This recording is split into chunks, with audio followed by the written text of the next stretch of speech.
Assalamualaikum warahmatullahi wabarakatuh. Halo everyone, nama saya Denena Putri. Di sini saya akan membahas tentang apa sih itu konsep filosofi pengelolaan pendidikan. Nah, sebelum membahas materi tersebut, apa sih itu konsep, guys? Jika kalian bilang konsep itu ide, abstrak, struktur, dan proses, nah semua itu benar, guys. Nah, penasaran ya apa itu konsep filosofi pengelolaan pendidikan? Cus lihat video berikut ini. Oke guys, konsep filosofi pengelola pendidikan adalah fondasi yang kuat untuk membangun sistem pendidikan yang berkualitas. Dengan memahami konsep ini, para pengelola pendidikan dapat mengambil keputusan yang lebih baik dan menciptakan lingkungan belajar yang kondusif bagi peserta didik. Nah, tujuan utama dari filosofi pengelolaan pendidikan antara lain 1. Memberikan pandangan yang komprehensif tentang pendidikan. 2. Menyediakan landasan untuk pengambilan keputusan.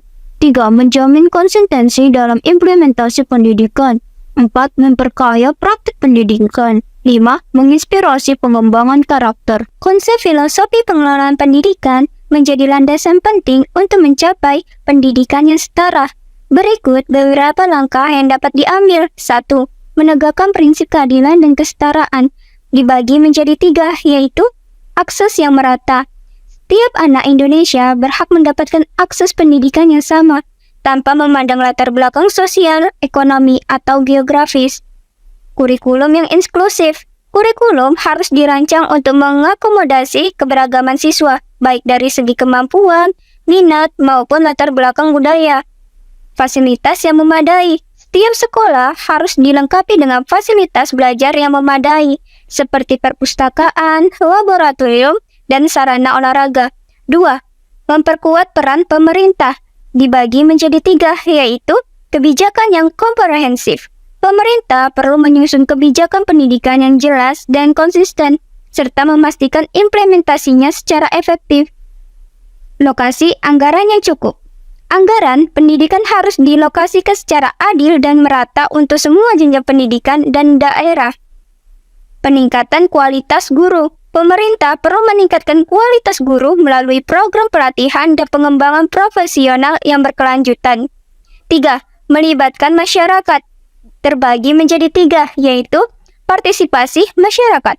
Masyarakat harus dilibatkan secara aktif dalam proses pengambilan keputusan dan pengelolaan pendidikan di tingkat lokal. Kerjasama dengan swasta. Pemerintah perlu menjalin kerjasama dengan pihak swasta untuk meningkatkan akses dan kualitas pendidikan. Pengembangan sekolah ramah anak. Sekolah harus menjadi tempat yang aman, nyaman, dan menyenangkan bagi anak-anak untuk belajar dan berkembang. Keempat, menerapkan teknologi pendidikan. Dibagi menjadi 3. Pemanfaatan teknologi. Teknologi, informasi, dan komunikasi dapat dimanfaatkan untuk meningkatkan akses dan kualitas pembelajaran, terutama di daerah terpencil. Pembelajaran daring. Pembelajaran daring dapat menjadi alternatif bagi siswa yang memiliki keterbatasan akses fisik ke sekolah. Pengembangan literasi digital. Siswa perlu dibekali dengan keterampilan literasi digital agar dapat memanfaatkan teknologi secara efektif. Dan terakhir, nomor 5, mengembangkan kurikulum yang relevan.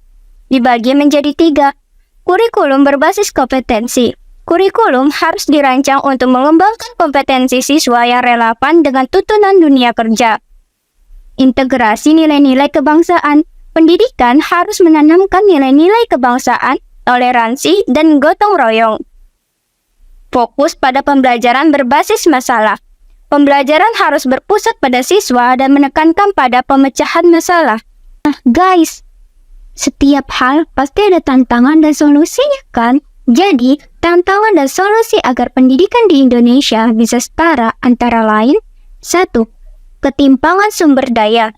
Perlu dilakukan pemerataan sumber daya pendidikan, baik fisik maupun manusia. 2. Kualitas guru. Pemerintah perlu meningkatkan kualitas guru melalui program pelatihan dan pengembangan profesional yang berkelanjutan. 3. Biaya pendidikan. Pemerintah perlu memberikan bantuan biaya pendidikan bagi keluarga yang kurang mampu. Dan keempat, kurikulum yang kaku. Kurikulum perlu lebih fleksibel dan responsif terhadap perubahan.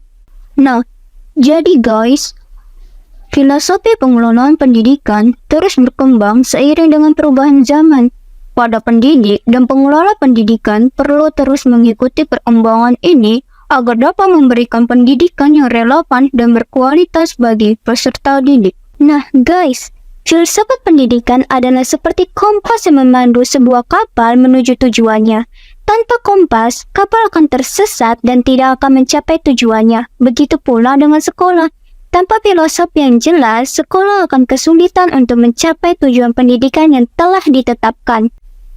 Nah guys, jadi itu adalah penjelasan saya tentang apa sih itu konsep filosofi pengelolaan pendidikan dan bagaimana sih cara pendidikan di Indonesia bisa setara guys. Jadi dari video tersebut saya mohon maaf bila ada kata-kata yang salah atau menyinggung sesuatu. Saya Deliana Putri pamit undur diri guys, and see you next time buat video guys. Bye bye.